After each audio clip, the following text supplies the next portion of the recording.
دیار دل، تحریر فرحت اشتیاق، قسط نمبر 7۔ سنگ دلی اور ظلم کی حد تھی۔ اس نے اور ممی نے ڈیڈی کی موت کا ذمہ تک اس شخص کو قرار دیا تھا۔ جس روز اس کا باپ مرا تھا، جس روز ممی کا شوہر مرا تھا، اس روز اس شخص کا بیٹا بھی تو مرا تھا۔ آغا جان کی طبیعت کافی خراب ہے، آپ لوگ اگر کچھ دیر ٹھہر جاتے تو۔ وہ آغا جان کا کوئی قریبی رشتہ دار تھا جو ڈیڈی کی تدفین کے فوراً بعد انہیں واپس لوٹتا دیکھ کر کہہ رہا تھا۔ وہ لوگ گیٹ کے پاس کھڑے تھے، ممی، تجمل ماموں، اور وہ گیٹ سے نکل رہے تھے۔ ولی بھی اس رشتہ دار کے ساتھ کھڑا تھا۔ آغا جان قبرستان سے آتے ہی اپنے کمرے میں چلے گئے تھے۔ کوئی کہہ رہا تھا شاید ان کی طبیعت بھی خراب ہو گئی ہے، مگر اسے اور ممی کو ان کے صدمے سے کوئی لینا دینا نہیں تھا۔ اس گھر میں ٹھہر جاؤں، دعا کرتی ہوں اللہ مجھے اس منحوس گھر اور یہاں رہنے والوں کی شکلیں زندگی میں کبھی پھر نہ دکھائے۔ ممی اس رشتہ دار کو نفرت سے جواب دیتی، تجمل ماموں اور اسے ساتھ لیے وہاں سے باہر نکل گئی تھی۔ اپنی خود ساختہ نفرتوں سے نکل کر کبھی سوچا نہ تھا۔ آج سب یاد آ رہا تھا تو سوچ رہی تھی آغا جان نے وہ پہاڑ سا غم کیسے سہا ہوگا۔ ان کا دل تو غم سے پھٹ رہا ہوگا۔ پہلے ایک بیٹا، پھر دوسرا جو ملا بھی 23 برسوں کی جدائی کے بعد تھا، مگر وہ بہادر اور صبر و ہمت کا پیکر اپنے غموں سے سمجھوتا کرتا، اپنی بیماری اور دکھوں کو بھلا کر چند ہی دنوں میں بیوہ بہو اور پوتی کے پاس آ پہنچا۔ یہ اس کی سچی محبت ہی تو تھی جو پوتی کو ندامت میں ڈالنا نہیں چاہتی تھی۔ وہ تو اس کی ماں کا ظلم، اس کی زیادتیوں اور اس کی غلطیوں کو بھی بہت ڈر ڈر کر بتا رہا تھا، کہیں وہ ناراض نہ ہو جائے۔ وہ اسے اس کی ماں کے خلاف کرنے کی سازش کر رہے ہیں، کہیں یہ نہ سوچ کر بدگمان ہو جائے۔ آج اگر وہ ڈاکٹر بہروز خان کہلائی جاتی ہے تو کس کے سبب، کس کے طفیل؟ حق حق حق، بہت سنا ہے اس نے یہ لفظ، ممی سے، تجمل ماموں سے، معیز سے۔ فرض فرض فرض، یہ لفظ کسی نے نہیں سکھایا تو اس نے سیکھنا چاہا بھی نہیں۔ جس دادا کے پیسے پر وہ اس کا سارا کنبہ عیش کرتا رہا، وہ کبھی اس کی شکر گزار، احسان مند ہوئی بھی تھی؟ اس بوڑھے شخص نے آخر ایسا کیا گناہ کیا تھا کہ فارا بہروز خان کے دل میں اس کی محبت نہ سہی، ہمدردی اور احسان مندی بھی نہ پیدا ہو سکی؟ آخر وہ اس سے خفا کس بات پر تھی؟ اگر اپنے نکاح پڑتی تو وہ اس کے باپ نے کروایا تھا، وہ جا کر اپنے مرے ہوئے باپ سے لڑے، یا پھر وہ اس کی محبتوں سے بے نیاز ہے، اس کی چاہتوں اور الفتوں سے نالا اور تنگ ہے؟ فارا یار، ممی سے ضد کر کے آ جاؤ نا زرمینے کی شادی میں، انہیں بھی ضد کر کے زبردستی ساتھ لے آؤ، ہم سب یہاں مل کر خوب مزے کریں گے۔ میں دن گن گن کر گزار رہا ہوں، کب میری بیٹی کی پڑھائی ختم ہو اور وہ اپنے آغا جان کے پاس ہمیشہ کے لیے آ جائے۔ جب تم میرے پاس آ جاؤ گی نا، پھر تم اور میں، ہم دونوں یہاں مل کر کوئی ایسی ترکیب سوچیں گے کہ روحی بھی یہاں ہمارے پاس آ کر رہنے لگے۔ فارا، عید پر تمہاری بہت یاد آئی بیٹا، ولی اور زرمینے میرے پاس تھے مگر تم نہیں تھی، اس لیے ہر خوشی ادھوری تھی۔ مگر میں نے رمضان میں بڑی شدت سے اللہ سے دعا مانگی کہ اگلی عید اگر میرے نصیب میں ہے تو میں اس میں میرے تینوں جگر کے ٹکڑے میرے ساتھ ہوں۔ تمہاری دادی کے زیورات تو پرانے فیشن کے ہوں گے، اب ڈاکٹر صاحبہ تھوڑا ہی وہ آؤٹ ڈیٹڈ چیزیں پہنیں گی۔ میں نے تمہارے لیے سب زیور بالکل نئے اور آج کل کے فیشن کے مطابق بنوائے ہیں، یعنی اب مجھے علاج کے لیے ادھر ادھر کہیں جانے کی ضرورت نہیں۔ ڈاکٹر فارا بہروز خان اپنے آغا جان کا خود علاج کریں گے، اور وہ بھی بالکل مفت۔ رات کا یہ آخری پہر تھا، وہ گہری نیند سو رہے تھے اور وہ کئی گھنٹوں سے ٹکٹکی باندھے انہیں دیکھے جا رہی تھی۔ 4 جنوری کی ایک نہایت سرد رات تھی۔ سی سی او میں مکمل اور بھرپور ہیٹنگ ہونے کے سبب سردی کا کوئی اثر نہ تھا۔ وہ کرسی پر بغیر کسی کمبل کے صرف شال لپیٹے بیٹھی تھی اور ذرا سی بھی ٹھنڈ محسوس نہیں ہو رہی تھی، مگر سی سی او کے باہر کوئی ہیٹنگ نہ تھی۔ اسے ولی کا خیال آیا، وہ اسے ٹھنڈ میں یک وسطی کوریڈور میں کسی بینچ پر بیٹھا ہوگا۔ وہ آہستگی سے بغیر کوئی آواز پیدا کیے اٹھی، پردہ ہٹا کر آغا جان کے کیبن سے باہر نکل آئی۔ وہ پورا کوریڈور طے کرتی ولی کی تلاش میں نظریں گھماتی رہی۔ یہ کوریڈور آگے دائیں اور بائیں میں مزید کوریڈورز میں جا کر کھلتا تھا۔ اس نے دائیں طرف دیکھا، وہاں دور دور تک سناٹا اور خاموشی کا راج تھا۔ بائیں طرف نظر ڈالی، جہاں وہ طویل کوریڈور ختم ہو رہا تھا، وہاں ایک مدھم سا بلب روشن تھا اور بلب کے مدھم روشنی میں سے ولی نظر آ گیا۔ کوریڈور کے اختتام پر جہاں جا کر مزید کوئی کمرے نہیں تھے، محض ایک دیوار تھی، وہاں وہ دیوار کے سامنے جائے نماز بچھائے نماز پڑھ رہا تھا۔ وہ خاموشی سے بالکل دبے قدموں چلتی اس کے پاس آ گئی۔ وہ سجدے میں تھا، اتنا طویل سجدہ، وہ تو اسے یہ کہنے آئی تھی کہ اب تم اندر چلے جاؤ، میں باہر بیٹھ جاتی ہوں، مگر وہ سجدے سے سر اٹھائے گا تو وہ یہ بات کہے گی نا۔ وہ وہیں اس دیوار کے ساتھ ٹیک لگا کر ولی سے چند انچ دور زمین پر بیٹھ گئی۔ سجدے میں جھکے اس کی پیٹھ ہلکے ہلکے ہل رہی تھی، اس کا پورا وجود ہولے ہولے لرز رہا تھا، وہ رو رہا تھا۔ اس طویل سجدے میں وہ روتا اللہ سے اپنے دادا کی زندگی کی بھیک مانگ رہا تھا۔ بے تحاشا امیر کبھی دادا کے لیے دولت جائیداد کی خاطر اپنا کیریئر، مزید اعلیٰ تعلیم اور کامیابیاں چھوڑ کر آیا ہوتا تو بہت احسان کیا ہوتا۔ کسی غریب، بے آسرا، بے سہارا دادا کے لیے سب چھوڑ کر واپس آیا ہوتا تو بات ہوتی نا، یہ سوچا کرتی تھی نا وہ ولی کے بارے میں۔ خود اپنے گریبان میں کبھی جھانک کر دیکھا تھا؟ وہ تو غریب کیا، امیر دادا کے پاس بھی ایک ایگریمنٹ کر کے آئی ہے۔ جب وہ امیر دادا اس جیسے گستاخ، بدتمیز، خودسر لڑکی پر مسلسل اپنا پیسہ لٹا رہا تھا تو ولی صہیب خان تو اس کا بہت فرما بردار، چاہتے لٹانے والا پوتا تھا۔ کیا یہ ضروری تھا کہ صہیب خان کے بچے اس کی طرح فرما بردار، سعادت مند ہوں گے اور بہروز خان کی اولاد اس جیسی ضدی اور سرکش؟ رشتہ ایک ہی تھا مگر بہت فرق تھا۔ فارا بہروز خان اور ولی صہیب خان زرمین عباد الرحمان میں دادا نے تینوں پوتے پوتیوں پر ایک ہی طرح چاہتے نشاور کی تھی۔ تینوں کو ایک ہی جتنا چاہا تھا، مگر وہ دونوں بھائی بہن اس کی طرح احسان فراموش اور خودغرض نہ تھے۔ وہ دادا سے سچے دل سے محبت کرتے تھے۔ ایک پوتی انہیں موت کے منہ میں دھکیل رہی تھی اور وہ دونوں اسے موت کے منہ سے نکالنے کی صحیح کرنے دن رات ایک کر رہے تھے، ان کی تیمارداری کرنے کے لیے۔ اپنا گھر، شادی شدہ زندگی، شوہر، بچے، سب ذمہ داریوں کے ساتھ زرمین عباد الرحمان اپنے دادا کے پاس صبح شام دن رات رکی اس کی خدمت اور تیمارداری کر رہی تھی، جو فارا بہروز خان سے صرف اس لیے نفرت کرتی تھی کہ وہ اس کے دادا کو دکھ پہنچا رہی تھی، اور یہ ولی صہیب خان جس سے وہ نفرت کرتی ہے، جسے وہ جائیداد کا لالچی سمجھتی ہے، وہ اسے اس لیے طلاق نہیں دیتا کیونکہ وہ جائیداد میں بٹوارا نہیں چاہتا۔ اگر اس کے ساتھ جوائنٹ اکاؤنٹ ہولڈر خود نہیں بنے تھے، ولی کو بنایا تھا، تو اس کے لیے ان کے دستخط میں فرق آ سکتا تھا، وہ لازماً آتا۔ دیگر ہر جگہ بھی اس کے دستخط کو یقیناً کارآمد اس لیے بنوایا گیا تھا، قانونی حیثیت اس لیے دلوائی گئی تھی کہ لکھتے اور دستخط کرتے ان کے ہاتھوں میں مسلسل لرزش اور کپکپاہٹ رہا کرتی تھی۔ اسے کسی کی موجودگی کا احساس ہوا تھا، یا یوں ہی اس نے سجدے سے سر اٹھا کر دیکھا تو اسے طرح زمین پر دیوار سے ٹیک لگائے فارا بیٹھی نظر آئی۔ فارا نے دیکھا کہ اس کا چہرہ آنسوؤں سے بھیگا ہوا ہے۔ دن بھر اس نے ایک بار بھی اپنے حواس کھوتے نہ دیکھا تھا۔ اس کے چہرے پر ٹینشن اور پریشانی کے آثار 2-3 بار ضرور نظر آئے تھے، مگر وہ سارا وقت خود کو اپنے ساتھ موجود افراد کو سنبھالتے نظر آ رہا تھا۔ اس وقت اللہ کے حضور سجدے میں سر رکھ کر زار و قطار روتا وہ اس سے بہت مختلف انسان نظر آ رہا تھا۔ اس نے اپنے چہرے پر دونوں ہاتھ پھیر کر تمام آنسو صاف کیے اور آہستہ آہستہ آواز میں اس سے پوچھا، کیا ہوا؟ کچھ نہیں، نفی میں سر ہلاتی وہ وہیں بیٹھی رہی۔ تمہیں بھوک لگ رہی ہے، کچھ کھاؤ گی؟ یہ سوال وہ اس سے رات میں ایک بار پہلے بھی پوچھ چکا تھا۔ اس نے پھر نفی میں سر ہلا دیا۔ اس کے وہاں بیٹھنے پر کوئی اعتراض کیے بغیر وہ دوبارہ نماز پڑھنے کھڑا ہو گیا۔ اسے عبادت میں مشغول دیکھ کر وہ واپس اندر آغا جان کے پاس آ گئی۔ زرمینہ اور عباد صبح سویرے آئے تھے۔ آغا جان کا ناشتہ ساتھ لے کر آغا جان جاگ چکے تھے، مگر ان کی طبیعت ابھی بھی سنبھلی نہیں تھی۔ آغا جان کو ناشتہ زرمینے کرا دے گی، تم لوگ اب گھر جاؤ۔ CCU سے باہر نکل کر عباد ولی سے بولا تو وہ سر ہلاتے فوراً اس سے بولا، چلو فارا۔ لیکن ولی میں آغا جان کو خدا حافظ کے آؤ، ہم اب دوپہر میں یہاں آئیں گے۔ وہ اس کا جملہ کاٹ کر قطعی انداز میں بولا۔ رات اس نے اس کی بات مان کر اسے یہاں رکنے دیا تھا، اب اس پر بھی اخلاقی پابندی تھی کہ وہ اس کی بات مان کر یہاں سے چلی جائے۔ ولی اس سے پہلے اندر جا کر آغا جان کو خدا حافظ کہہ آیا تھا۔ وہ اب سیڑھیوں کے پاس کھڑا کا انتظار کر رہا تھا۔ وہ اندر آئی۔ زرمینہ اس کی دائیں طرف بیٹھی تھی، وہ خاموشی سے بائیں طرف آئی۔ آغا جان کے لبوں پر اسے دیکھ کر ہلکی سی مسکراہٹ ابھری۔ اس نے جھک کر ان کی پیشانی کا بوسہ لیا اور بہت مسکرا کر حشاش بشاش لہجے میں بولی، میں ولی کے ساتھ گھر جا رہی ہوں، دوپہر میں آؤں گی۔ تب تک آپ اپنی طبیعت بالکل ٹھیک کر لیجیے گا، ورنہ میں آپ سے ناراض ہو جاؤں گی۔ انہوں نے سر ہلا کر آہستہ آواز میں سے خدا حافظ کہا۔ راستہ پورا خاموشی سے کٹا تھا۔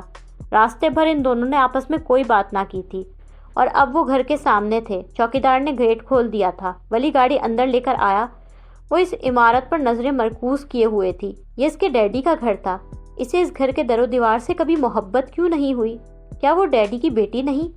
جس جگہ وہ اتنا والہانہ چاہتے تھے کہ مرنے سے پہلے ان کی آخری خواہش یہاں واپس آنا تھی۔ ایک بیٹی نے اپنے باپ کی آخری خواہش کو پورا کرنے میں 6 سال لگا دیے، اور 6 سال بعد آئی تو کس طرح؟ اس وقت ان کے گیٹ پر کوئی گاڑی آ کر رکی۔ وہ اس گاڑی اور اس کے اترنے والے پر دھیان دیے بغیر اندر چلی گئی ہوتی اگر اس نے اپنا نام ایک جانی پہچانی آواز سے نہ سنا ہوتا۔ مجھے فارا سے ملنا ہے۔ چوکیدار سے یہ جملہ بولنے والے کا لہجہ غصے سے بھرا ہوا تھا۔ وہ وہیں ٹھہر گئی۔ 1 سیکنڈ سے بھی کم وقت میں اس نے موئز کو گیٹ سے اندر آتے دیکھا۔ وہ اسے یہاں دیکھ کر سیدھا یہیں آ گیا۔ اس کے چہرے پر غصہ پھیلا ہوا تھا۔ چلو گاڑی میں بیٹھو فوراً۔ ولی کو مکمل نظر انداز کرتے ہوئے اس نے حکمیہ لہجے میں انتہائی غصے سے بولا، کہاں جانا ہے موئز؟ وہ جواباً سکون سے بولی، لاہور، ہم لاہور جا رہے ہیں، ابھی اور فوراً، میں اور تم، ہم دونوں۔ کافی ہے اتنی وضاحت؟ غصے کے ساتھ اس کے لہجے میں طنز بھی تھا اور وہ ایک ایک لفظ چبا چبا کر بول رہا تھا۔ یہ ولی کا گھر تھا، یہ اس کی سلطنت تھی اور وہ یہاں کا بے تاج بادشاہ۔ چاہتا تو پچھلے کئی حساب چکاتا موئز کو اپنے چوکیدار سے دھکے دلوا کر بے عزت کر اپنے گھر سے نکال سکتا تھا، مگر وہ چہرے پر کوئی تاثر لائے بغیر اور کچھ بھی کہے بغیر بالکل لا تعلق سا بنا پورٹ سے چلا گیا۔ فارا نے دور لکڑی کا دروازہ کھلنے اور بند ہونے کی آواز سنی۔ وہ گھر کے اندرونی حصے میں جا چکا تھا۔ میں آپ کو فون پر بھی بتا چکی ہوں موئز، میں یہاں سے کہیں نہیں جا رہی۔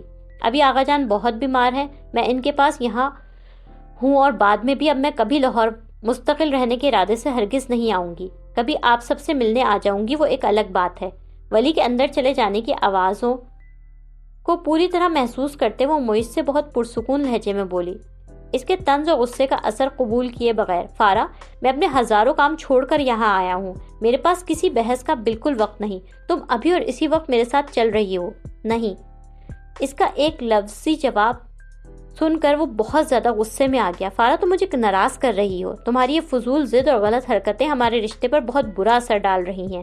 ان کے باہم رشتے کا حوالہ دیتا وہ کچھ نرم اور دھیما پڑا، موئز میں کچھ غلط نہیں کر رہی، بلکہ مجھے لگتا ہے میں زندگی میں پہلی بار کچھ صحیح کرنے لگی ہوں۔ یہ لفظ ادا کرتے اس نے اپنے اندر کل سے سر اٹھاتے احساس ندامت کو کچھ کم ہوتا پایا تھا۔ موئز جو لمحہ بھر پہلے نرمی لیے انداز میں گویا ہوا تھا، اس کے اس جواب پر یکدم پھٹ پڑا۔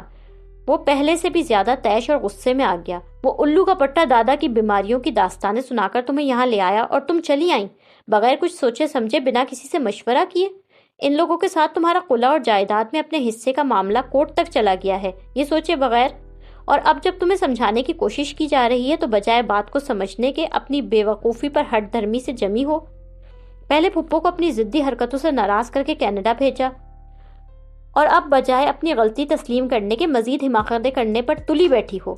میں نے صرف آپ کا پروپوزل قبول کیا تھا، ابھی ہمارا ایسا کوئی رشتہ نہیں ہے جس کی بنیاد پر حق جتا کر آپ مجھے کچھ بھی کہہ سکیں۔ یہ میری ضد ہے، ہٹ درمی ہے، حماقت ہے یا بے وقوفی۔ میں کچھ غلط ہو جانے پر مدد مانگنے آپ کے پاس بالکل نہیں آؤں گی، آپ بے فکر رہیں۔ میں اپنی زندگی اور اپنے فیصلوں کے خود مالک اور ذمہ دار ہوں۔ وہ اپنا پرسکون اور دھیما انداز ترک کر کے یکدم ہی غصے میں آ گئی۔ وہ غصے کی تیز تھی، اسے جلدی غصہ آ جایا کرتا تھا، مگر موئز کے ساتھ اس نے اس طرح پہلی بار بات کی تھی۔ اس کے چہرے پر نظریں جمائے وہ چند سیکنڈ بالکل خاموشی سے اسے دیکھتا رہا۔ تو تم میرے ساتھ نہیں چل رہی، یہ تمہارا آخری فیصلہ ہے؟ اس بار غصے سے نہیں، اس نے سنجیدگی کے ساتھ دو ٹوک انداز میں پوچھا۔ میں آپ کے ساتھ نہیں چل رہی، یہ میرا آخری فیصلہ ہے۔ ٹھیک ہے، اچھی بات ہے۔ آخری الفاظ سکون سے کہتا وہ یکدم ہی واپس گھوما۔ وہ جہاں کھڑی تھی وہیں کھڑے رہ کر اسے جاتا دیکھ رہی تھی۔ وہ گیٹ سے نکل گیا۔ 1 سیکنڈ بعد اس نے باہر ایک گاڑی سٹارٹ ہونے کی آواز سنی۔ وہ گھر کے اندرونی رہائشی حصے کی طرف بڑھی۔ اندر آ کے اس نے چاروں طرف نظریں گھمائیں۔ لاؤنج پورا خالی تھا، ملازمین کی آوازیں بھی کچن یا کسی دوسرے کونے سے تو آ رہی تھیں، مگر یہاں کوئی نہیں تھا اور ولی کا تو یہاں نام و نشان تک نہیں تھا۔ وہ توقع کر رہی تھی کہ وہ یہاں لاؤنج میں بیٹھا اس کا انتظار کر رہا ہوگا۔ اس نے موئز کو کچھ کہہ کر غالباً چوکیدار اور آس پاس دیکھتے دوسرے ملازمین کے سامنے کوئی سین کریٹ نہیں کرنا چاہا ہوگا، مگر وہ اسے تو ضرور تنبیہ کرے گا کہ آئندہ اس کا کوئی رشتہ دار، خاص کر موئز تجمل، یہاں ہرگز نہ آئے۔ وہ ولی سے بے شمار بار بدتمیزی کر چکی تھی، بہت بار اس کی سیدھی باتوں کے بھی الٹے جواب دے چکی تھی، مگر آج وہ سوچے ہوئے تھی کہ وہ بہت تمیز اور شائستگی سے کے ساتھ وہ اسے موئز سے ہوئی ساری بات بتا دے گی۔ اس ساری بات سے وہ خود ہی سمجھ لے گا کہ وہ اپنے کسی رشتہ دار کی یہاں آمد میں فارا کی کتنے فیصد مرضی شامل ہوتی ہے۔ اسے گل خان کے ایک کمرے سے نکلتا نظر آیا۔ یہ آغا جان کے بالکل برابر والا کمرہ تھا۔ یہ کمرہ ولی صہیب خان کا تھا، وہ جانتی ہے۔ ولی کیا اپنے کمرے میں ہے؟ اس کے سوال کا گل خان نے ہاں میں جواب دیا تو وہ اس سے کچھ بھی پوچھے یا کہے بغیر اپنے کمرے میں چلا گیا۔ ولی پوچھے تو بتا دینا میں اپنے پورشن میں ہوں۔ 1 سیکنڈ کے توقف کے بعد اس نے گل خان سے کہا اور پھر آغا جان کے کمرے میں آ کر وہی دوسرے کونے والا دروازہ کھول کر باہر آئی۔ اس حصے تک جانے کا یقیناً کوئی دوسرا باہر سے بھی راستہ ہوگا، مگر فی الحال کوئی نئے راستہ ڈھونڈنے کا اور سمجھنے کا اس کا دل نہیں چاہ رہا تھا۔ گیٹ کی کنڈی کھول کر وہ اندر آ گئی اور پھر لان عبور کر کے لاؤنج سے گزرتی اپنے کمرے تک جانا چاہتی تھی، مگر قالین پر صوفے کے بالکل پاس اسے ایک کاغذ گرا نظر آیا۔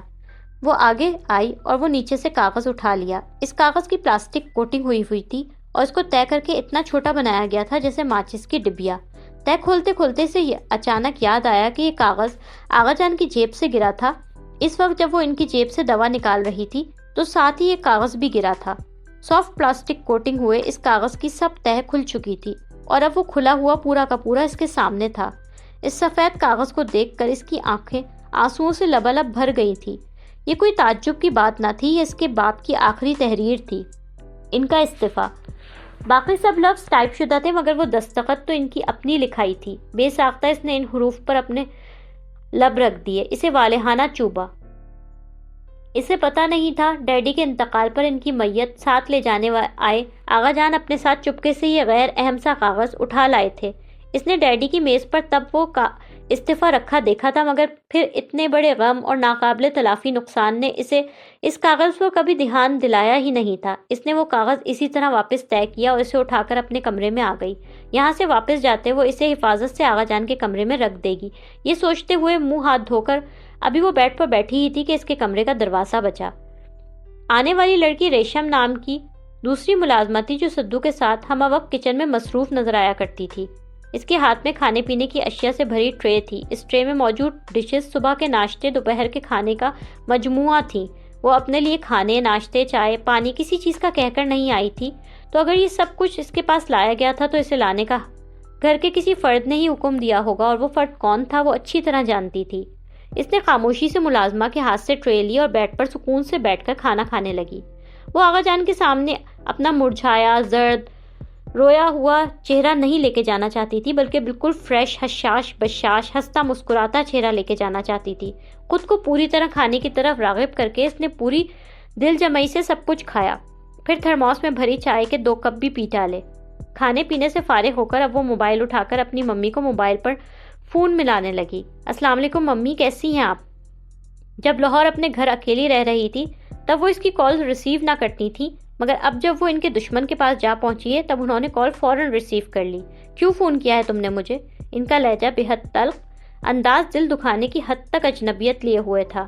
ممی، آغا جان کو تمہارے آغا جان کو جو کچھ بھی ہوا، تم ان کی لاڈلی چہیتی پوتی ان کی خدمت کے لیے پہنچ تو چکی ہو، ان کے پاس خوب دل لگا کر ان کی خدمت کرو، اور اگر اب تک انہوں نے اپنے پوتے کے ساتھ تمہاری رخصتی نہیں کروائی تو ان کی عنقریب آئندہ 20 سالوں بعد ہونے والی موت کا سوچ کر ڈالو۔ ان کے لفظوں میں زہر تھا، کرواہٹ تھی۔ اس کی نوک زبان پر کئی تلخ جواب آتے آتے رہ گئے، مگر وہ لب بیچ کر خاموش رہی۔ وہ تو انہیں وہ تمام جھوٹ بھی نہ جتا سکی جو انہوں نے اس سے ہمیشہ بولے تھے، اور جو غلط بیانیاں ہمیشہ اس سے کی تھی، وہ سب کچھ جان چکی تھی اور انہیں جتا نہ پائی۔ اپنے اکاؤنٹ میں پیسہ ڈلوانے یا فارا کے ساتھ جوائنٹ ہولڈر بننے سے آغا جان کو سخت اور 2 ٹوک انکار کر دینے کے بعد انہوں نے اسے ہمیشہ یہی تاثر دیا کہ یہ آغا جان ہی نے کیا ہے، بہو کی حیثیت زیرو کر کے صرف پوتی کو فوقیت دی ہے۔ آج کے بعد مجھے فون مت کرنا، میں زندگی بھر نہ تمہاری شکل دیکھنا چاہتی ہوں اور نہ آواز سننا چاہتی ہوں۔ تمہیں جہاں جانا ہے تم وہاں جا چکی، میں تمہارے لیے اور تم میرے لیے مر چکی۔ اس وقت جو فون پر مجھ سے بات کر رہی ہے وہ میری بیٹی نہیں بلکہ محمد بختیار خان کی پوتی ہے۔ تم میرے لیے مر چکی ہو فارا۔ ایسے ہی کہہ دینے سے کوئی کسی کے لیے نہیں مر جاتا ممی۔ خاموش موبائل ہاتھ میں لیے وہ آنسو پیتی آہستگی سے بولی۔ جب وہ آغا جان کی محبتوں سے انکاری ہوتی تھی تب انہیں ایسا لگتا تھا وہ کتنے ہرٹ ہوتے ہوں گے، انہیں کتنی تکلیف، کتنا دکھ پہنچتا ہوگا اگر آغا جان نے اپنے بیٹے کو ایک انجان اور غیر لڑکی کے لیے اپنے مقابل کھڑا ہوتا پا کر اسے گھر سے نکال دیا تھا۔ تو آپ انہیں ظالم، جابر، سخت دل کیوں قرار دیتی ہیں؟ میں تو پھر اپنے دادا کے پاس آئی ہوں، وہ دادا جو برسوں سے مجھ پر محبتیں نچھاور کر رہا ہے، محبت کے ساتھ ساتھ جس کے مجھ پر بے شمار بے حساب احسانات بھی ہیں۔ اگر آپ اپنی بیٹی سے اپنی غلط اور ناجائز بات پر بھی فرما برداری اور سعادت مندی کی توقع رکھتی ہیں تو آغا جان بھی تو اپنے بیٹے سے آپ ہی جیسی توقعات رکھ سکتے تھے، اور ان کے ناپورا ہونے پر آپ ہی کی طرح اس سے قطع تعلق کا اعلان بھی کر سکتے تھے۔ ریشم کھانے کی ٹرے واپس لینے آئی تو اس نے اس سے کہا کہ وہ اس کے ساتھ اس کا سامان یہاں رکھوا لے۔ ڈیڈی کا جو کمرہ اسے یہاں استعمال کے لیے ملا تھا، وہاں سے اس نے 2 بیگز، ایک سوٹ کیس پر مشتمل سامان جو ابھی تک جوں کا تو بیگز اور سوٹ کیس میں ہی تھا، ریشم کے ساتھ مل کر اپنے بیڈ روم کی وارڈروب میں بالکل صحیح طریقے سے سیٹ کر لیا۔ رات میں وہ شاید یہاں اکیلے نہ سو سکے گی کہ یہ حصہ باقی گھر سے ذرا ہٹ کر تھا، مگر اب وہ دن میں اس جگہ کو استعمال کرے گی اور اس کا سارا سامان بھی یہیں رکھا رہے گا۔ نہا کر لباس تبدیل کرنے کے بعد وہ وہاں سے نکل کر آغا جان کے کمرے میں اور وہاں سے لاؤنج میں آ گئی۔ بلو جینز اور وائٹ کاٹن کی شرٹ پہنے ولی وہاں بیٹھا کسی سے فون پر بات کر رہا تھا۔ اس کی جیکٹ بھی صوفے پر پاس ہی پڑی تھی۔ وہ لباس تبدیل کر چکا تھا اور اس کے بیٹھنے کے انداز سے لگ رہا تھا کہ وہ جانے کے لیے بالکل تیار ہے۔ پتہ نہیں وہ کس سے بات کر رہا تھا اور اسے یہاں بیٹھنا چاہیے تھا یا نہیں، یہی سوچے وہ لاؤنج سے نکل کر باہر گارڈن میں آ گئی۔ چلو، وہ 10 منٹ بعد باہر آیا اور اسے آتا دیکھ کر سیدھا پورچ کی طرف چلا گیا۔ تمام راستہ اس نے اس کا انتظار کیا کہ وہ معیز کے بارے میں کچھ بولے گا، کوئی تنبیہ، کوئی غصہ، کوئی حکم، مگر وہ بالکل خاموش رہا۔ سنجیدگی کے علاوہ اس کے چہرے پر کچھ نظر نہیں آ رہا تھا۔ عباد کی ممی عائشہ آنٹی آغا جان کی عیادت کے لیے آئی تھیں اور ان کے بعد بھی آغا جان کے کئی رشتہ دار، دوست، میل ملاقاتین کی عیادت کے لیے آتے رہے۔ مغرب کے وقت اسے آغا جان کے پاس فرصت سے بیٹھنے کا موقع مل سکا جب ان دونوں کے علاوہ وہاں کوئی نہیں تھا۔ جوس پئیں گے آغا جان؟ اس نے ان سے پوچھا۔ انہیں بہت ہلکی غذائیں دی جا رہی تھیں اور وہ بھی پیٹ بھر کر نہیں۔ انہیں دن میں وقفے سے کئی بار تھوڑی تھوڑی سی ہلکی غذا دی جا رہی تھی۔ انہوں نے سر ہلایا تو وہ گلاس میں جوس نکال کر ان کے پاس آ گئی۔ ان کا سرہانہ اونچا کر کے وہ انہیں آہستہ آہستہ جوس پلا رہی تھی۔ ان میں فی الحال اٹھ کر بیٹھنے یا گلاس اپنے ہاتھ میں پکڑ لینے کی قوت بالکل نہیں تھی۔ اس کے ہاتھ سے جوس لیتے وہ اسے مسلسل دیکھ رہے تھے۔ کل کے مقابلے میں آج ان کی طبیعت بہتر لگ رہی تھی۔ وہ کل پوری رات کن کیفیات سے گزری ہے وہ انہیں کچھ بھی بتانا نہیں چاہتی تھی، مگر ایک بات تھی جو ان سے کہنا چاہتی تھی، جو کہنے کے لیے وہ کل سے بے قرار تھی۔ کل آپ نے اتنا کچھ کہا اور میرا جواب سننے سے پہلے آپ کی طبیعت خراب ہو گئی۔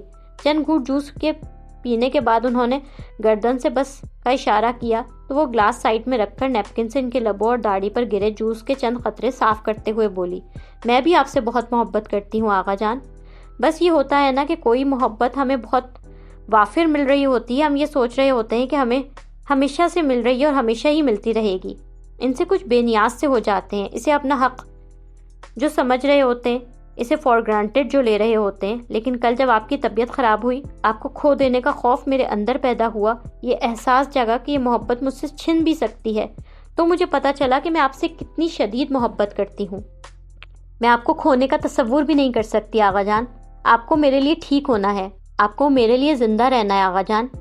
کیا یہ صرف ولی اور زرمینے کا حق ہے کہ وہ آپ کے ساتھ رہیں؟ میں آپ کے ساتھ نہیں، آپ کے پاس رہنا چاہتی ہوں آغا جان۔ میں اب آپ کو کہیں چھوڑ کر نہیں جاؤں گی، میں زندگی بھر آپ کے ساتھ رہوں گی۔ آپ نے میرے اور ممی کے لیے جو پورشن بنوایا ہے نا آغا جان، میں بھی اب اس میں رہوں گی اور ممی کو بھی ایک نہ ایک دن ضرور وہاں بلا لوں گی۔ یہ میرا آپ سے وعدہ ہے آغا جان۔ اس کی آنکھوں سے آنسو کے چند قطرے ٹپک کر گرنے لگے۔ وہ دل کے مریض ہیں اور انہیں ٹینشن نہیں دینی چاہیے، اسے ان کے سامنے رونا نہیں چاہیے۔ وہ یہ جانتی تھی، مگر وہ یہ بھی جانتی تھی کہ کوئی دوا، کوئی علاج انہیں اتنی جلدی ٹھیک نہیں کر سکتا جتنا اس کا محبت کا یہ اظہار ہے۔ وہ بستر پر سخت بیمار پڑے تھے۔ اس انسان نے جو اس کا دادا تھا والہانہ پیار کرتی تھی، بے تحاشا محبت کرتی تھی، اور یہ بالکل سچ تھا۔ یہ فارہ بہروز خان کی زندگی کا سب سے بڑا سچ تھا کہ وہ اپنے آغا جان سے اپنے دل کی تمام تر شدتوں کے ساتھ محبت کرتی ہے، پتہ نہیں کب سے۔ زرمینے، اس میں تھوڑا سا سوپ ڈال کر دے دو۔ وہ آغا جان کو سوپ پلا رہی تھی۔ اس نے پیالے میں تھوڑا سا سوپ ڈالا کہ اگر انہیں اچھا لگا اور مزید پینے کی رغبت پیدا ہوئی تو وہ ڈال دے گی۔ زرمینے باتھ روم سے وضو کر کے نکلی۔ کونیوں کے اوپر چڑھی آستینیں نیچے کرتے اس نے حیرت سے اسے دیکھا۔ اس کا حیرت سے دیکھنا اپنی جگہ درست تھا۔ وہ اسے اتنے معمول سے نارمل سے انداز میں مخاطب ہوئی تھی جیسے روزمرہ کی بات چیت ان کے درمیان ہوتی رہتی تھی، مگر پھر فوراً ہی اپنے چہرے سے حیرت بھرے تاثرات اتارتی وہ نارمل سے انداز میں چلتی آغا جان کے بیڈ کے پاس آئی اور فارہ کے ہاتھ سے سوپ کا پیالہ لے لیا۔ آغا جان کے پاس اس وقت وہ دونوں ہی تھیں اور یہ ان دونوں کے درمیان پہلی باضابطہ بات تھی جو فارہ نے کی تھی، ورنہ اس سے قبل صبح سے وہ دونوں سارا وقت آغا جان کے ساتھ ہونے کے باوجود آپس میں کوئی بات نہیں کر رہی تھی۔ وہ کل رات بھی پرسوں ہی کی طرح آغا جان کے پاس اسپتال میں رکنا چاہتی تھی، مگر انہوں نے اسے اور زرمینے دونوں کو گھر جانے کا حکم دیتے صرف ولی کو اپنے پاس رکنے دیا تھا۔ صبح 10 بجے وہ آئی تھی تو آغا جان نے ولی کو گھر بھیج دیا تھا۔ دوپہر 12 بجے آغا جان کے کارڈیولوجسٹ ان کا معائنہ کرنے آئے تو ان کی طبیعت میں بہتری پاتے ہوئے انہیں پرائیویٹ روم میں شفٹ کر دیا۔ زرمین نے ولی کو موبائل پر فوراً یہ سنا کر جلدی جلدی پرائیویٹ روم میں شفٹ ہونے کے لیے آغا جان کا سارا سامان سمیٹنے لگی۔ اس سمیٹا سمیٹی میں پوری دل جمعی سے فارا نے زرمینے کی مدد کروائی تھی، مگر بغیر آپس میں کوئی بات کیے۔ پھر آغا جان کو ہسپتال کے عملے کی مدد سے پرائیویٹ روم میں لے آئے تھے۔ ولی دوپہر 2 بجے ان دونوں کا کھانا ساتھ لے کر آیا تھا۔ آغا جان کے بیڈ کے پاس سامنے ہی وہی کھڑی تھی، اس لیے اس نے وہ بڑا سا پلاسٹک بیگ اس کے ہاتھ میں سے پکڑ لیا۔ کھانا ہے تم دونوں کا۔ اسے وہ ساز و سامان پکڑا کر فوراً ہی آغا جان کی طرف جھکا۔ ان کے بیڈ کے کنارے پر ٹک کر نہ جانے وہ سرگوشیوں میں ان سے کیا راز و نیاز کی باتیں کر رہا تھا۔ زرمین ابھی نماز پڑھ کر فارغ نہیں ہوئی تھی، اس نے آغا جان کی صحت یابی کے لیے نہ جانے کون کون سے وظائف شروع کر رکھے تھے، اس لیے اس کی ہر نماز بے حد طویل ہوتی تھی۔ کسی ٹرے کی عدم دستیابی کے سبب اس نے صوفے پر ایک اخبار بچھایا اور سارے ڈبے اور ہاٹ پاٹ وغیرہ کھول کھول کر اس پر رکھے پلیٹیں، چمچے، گلاس، بوتل وغیرہ سب سجا لی۔ آجاؤ زرمین، کھانا ٹھنڈا ہو رہا ہے۔ اس لڑکی نے پرسوں سفاک لہجے میں سے کیا کہا تھا، اپنی بہت جلدی غصے میں آنے اور بھڑک جانے والی عادت کے برخلاف وہ سب بھلائے بہت نارمل اور دوستانہ انداز میں بولی تھی۔ جائے نماز طے کرتی زرمین نے ایک پل تعجب سے اسے دیکھا، پھر سر ہلاتی صوفے پر آ گئی۔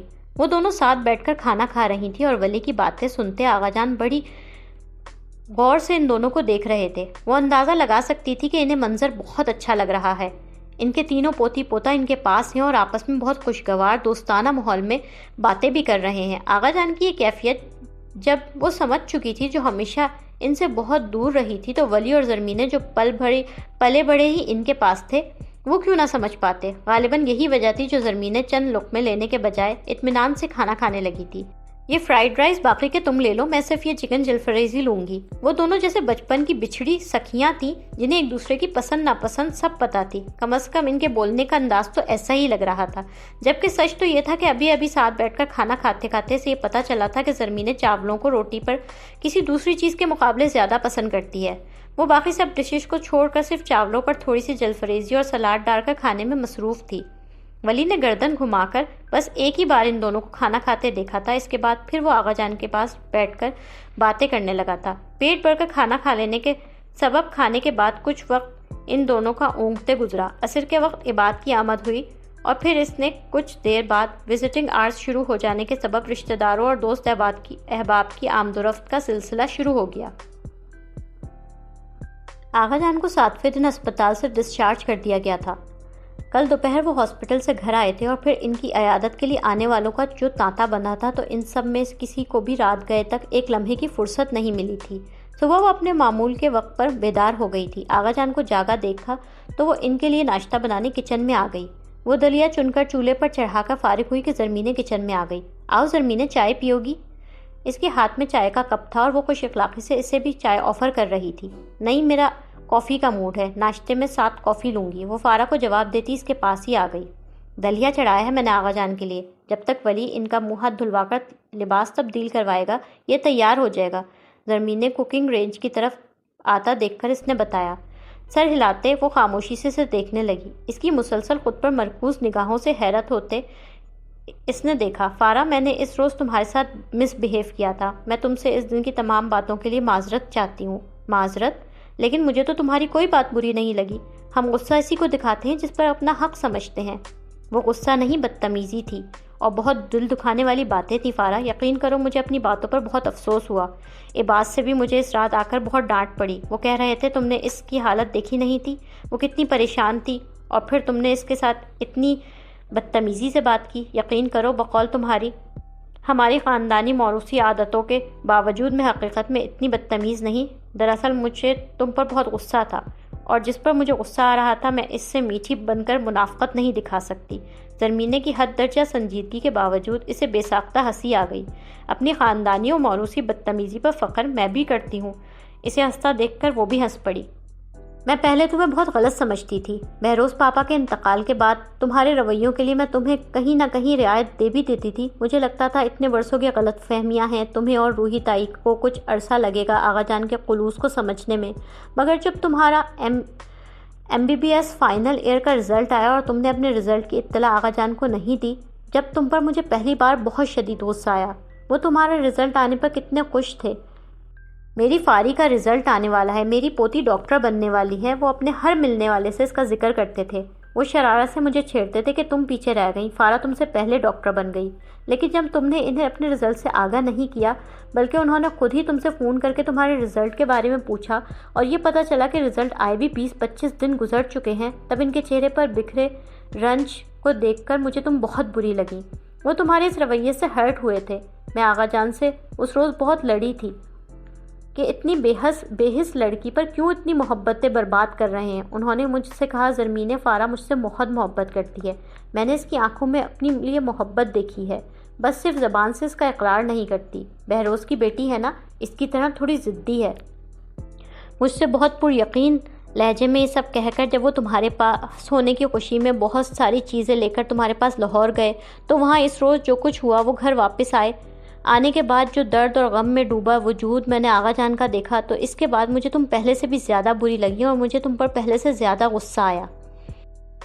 پھر ابھی 2-2.5 مہینے پہلے جب انہوں نے CCU سے تمہیں فون کیا، میں اور لالا اس وقت ان کے پاس تھے۔ ان کی طبیعت بہت خراب تھی فارا، اور پھر میرے اور لالا کی موجودگی میں وہاں سے جو کچھ آغا جان کو سننے کو ملا، اس کے بعد جتنی ان کی طبیعت خراب ہوئی، میرے دل میں تمہارے لیے نفرت پیدا ہو گئی۔ اس روز میں تمہیں کوئی رعایت نہیں دے سکتی تھی فارا، تم نے پہلے جو کچھ بھی سنا تھا، پر 6 سال سے آغا جان کو دیکھ تو رہی تھی۔ مجھے لگا یہ کیسی لڑکی ہے، اسے تو محبت بھی اپنی طرف نہیں کھینچ پائی۔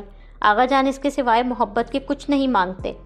تم تو دل کی بہت اچھی ہو، اگر تم دل کی اچھی نہ ہوتی تو اتنا سارا جھگڑا کھڑا کر دینے والے معاملہ کورٹ تک لے جانے کے بعد صرف لالا کے یہ کہہ دینے پر کہ آغا جان بیمار ہیں کبھی ان کے ساتھ پشاور آتی۔ اور اب تو میرے دل میں تمہارے لیے کوئی غصہ، کوئی نفرت اور کوئی بغض نہیں، بلکہ تمہاری محبت اور اس کی قدر ہے۔ تم واقعی ان سے بہت محبت کرتی ہو، تبھی تو ان کی بیماری کا سنتے یہاں آ گئی ہو، اور تم دل کی بھی بہت اچھی ہو فارا۔ زرمینے کی سچے دل سے کی گئی تعریف۔ مزید کچھ رنگ اس کے چہرے پر سے غائب ہو گئے تھے۔ اگر اسے پتہ چل جائے کہ وہ یہاں کیسے آئی ہے، پھر وہ اسے کیسا سمجھے گی، پھر وہ اس کے متعلق کیا کہے گی اور کیا سوچے گی۔ اگر ولی اسے سچ بتا دے، وہ یکدم پوری کانپ گئی۔ اس کی وہ سچائی کسی کو بھی پتہ نہ چلے، کاش ولی سب کچھ بھول جائے۔